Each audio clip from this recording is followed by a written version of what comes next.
مثلا انہوں نے کہا کہ یہ ایک پولیٹیکل کرائم ہے، ایک کرائم اگینسٹ آرمی ہے، جو اتنے اور واقعی بڑا انپریسیڈنٹڈ چیز تھی 9th میں. لیکن جب یہ سیکنڈ پارٹ میں ہم گھسیں گے، کیا جنرل پبلک اس کو ایسے پرسیو کرے گی کہ اس کو سمجھا جائے گا کہ نہیں ایک نیٹ پھینکا جا رہا ہے to senior in PTI Imran Khan? Public اس کو خالی ایز اے پولیٹیکل یا ایک کرائم کا دیکھے گی کہ اس کو دوسرے زاویے سے دیکھے گی؟ دیکھیں، اس وقت تو چیزیں اتنی پولرائزڈ ہیں کہ آپ جو بھی کریں گے اس کو ظاہر ہے یہی دیکھا جائے گا کہ آپ ٹارگیٹ کرنا چاہ رہے ہیں عمران خان کو.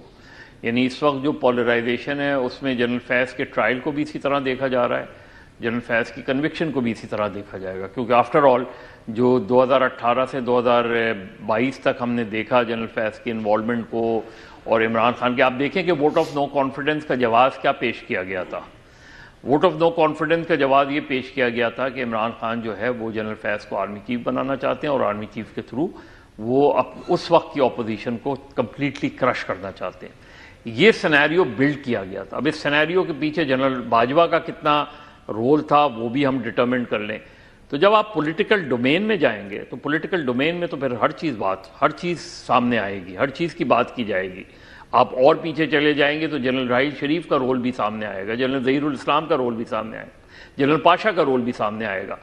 تو آپ یہ طے کر لیں، اگر یہ بہت اچھی بات ہوگی کہ یہ طے کر لیں کہ ہاں جنرل فیض کا جو ٹرائل ہے، جو کنوکشن ہے، will lead to non-politicization. وہ non-politicization کہ جس طرح انوالوڈ رہی ہے ماضی میں ہماری. اب جنرل حمید گل کا رول اٹھا کے دیکھ لیں کہ ان کا کیا کام تھا. کیا ان کا یہ کام تھا کہ وہ آئی جی آئی بنائیں؟ کیا یہ کام تھا کہ اصغر خان کیس اٹھا کر دیکھ لیں؟ یہ جو چیز ہے، یہ جو چیز ہے، دس از ویری امپورٹنٹ کہ کیا آپ نے وے فارورڈ کیا دینا ہے. وے فارورڈ کیا کنفائنڈ کرے گا صرف جنرل فیض تک، یا وہ کنفائنڈ کرے گا کہ ہاں جو چیزیں ہوئی ہیں وہ غلط ہوئی ہیں؟ مظہر یہ مجھے بتائیں کہ اب اس کو کانٹیکسٹ میں دیکھ لیں جو کے پی میں ہم باتیں سن رہے ہیں. آخری 3-4 منٹ ہیں. وانٹ کوئک آنسرز فرام تینوں سے. میں یہی سوال کروں گا. اب ایک دوسری کھلی ایف آئی آر سامنے آ گئی کہ بھیا یہ چیزوں پہ ابھی انکوائری ہو رہی ہے، یہ ابھی چیزیں بڑے مقدمے ابھی پڑے ہوئے ہیں. تو کیا گورنر راج کی اگر وہاں بات ہوتی ہے، کوئی ایسی موو ہوتی ہے، تو کیا یہ ایک بہت بڑی اور تھریٹ نہیں لٹک گئی سب کے سر میں کہ بھائی اس میں ہمارا نام آ جائے؟ بیکاز ہر ایک میں 20 25 مقدمات تو قائم ہیں ہر ایم پی ایم این اے کے اوپر، پی ٹی آئی کے.